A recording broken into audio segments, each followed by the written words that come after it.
យើងចូលមកកាន់វិញ្ញាសាទី40ហើយសម្រាប់វប្បធម៌ទូទៅរបស់យើងបងប្អូនកុំឲ្យយឺតយូរយើងចាប់ផ្ដើមលឿនខ្លីៗបងប្អូនយើងចំណេញពេលវេលាក្នុងការមើលប៉ុន្តែសំខាន់យើងយកទៅទន្ទិញថែមបងប្អូនណាតើរឿងសាំងសិលអជ័យមានមូលបញ្ហារឿងដូចម្ដេច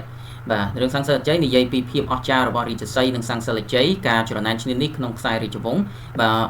ទឧបាយកលរបស់បងស្រីទាំង5នាក់បាទនេះយើងចាំតែប៉ុណ្្នឹងទៅបាទចេញមកអត់ផុតយើងទេតើរឿងកាកៃមានប្រភពមកពីណាកាកៃមកពីគម្ពីរនានាជាដកដែរបកប្រែពីភាសាសៀមមកណាបាទតើរឿងកាកៃជាប្រភេទអក្សរសិល្ប៍អ្វីកន្លែងនេះខ្ញុំជាក់តិចសិនបកប្រែពីភាសាសៀមមកនេះមិនមែនមានន័យថាយើងយករឿងកាកៃពីសៀមមកទេបាទប្រវត្តិដើមតាមការអះអាងរបស់អ្នកប្រាជ្ញយើងថាប្រវត្តិដើមរឿងហ្នឹងគឺយើងបាត់ណាយើងបាត់ឯកសារដើមអញ្ចឹងទៅបាទយើងក៏យកឯកសារពីប្រទេសសៀមមកប៉ុន្តែយើងបកមកជាភាសាខ្មែរយើងវិញដើម្បីកុំឲ្យបាត់រឿងហ្នឹងណាព្រោះរឿងហ្នឹងជារឿងមាត់ខ្មែរយើងទេតើរឿងកាកៃជាប្រភេទអក្សរសិល្ប៍អ្វីចម្លើយអក្សរសិល្ប៍បុរាណបែបសាត្រាល្បែង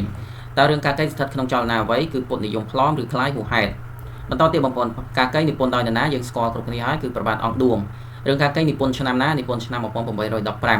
បាទរឿងកាកៃមានប្រធានរឿងដូចម្ដេចបាទដំណើររឿងបានបង្ហាញអំពីអំពើផិតក្បត់របស់នាងកាកៃនឹងគឺប្រធានរឿងទៅពេលមូលបញ្ហារឿងគឺបង្ហាញពីស្ដេចព្រហ្មទត្តមិនខ្វល់ខ្វាយពីនាងកាកៃគិតតែ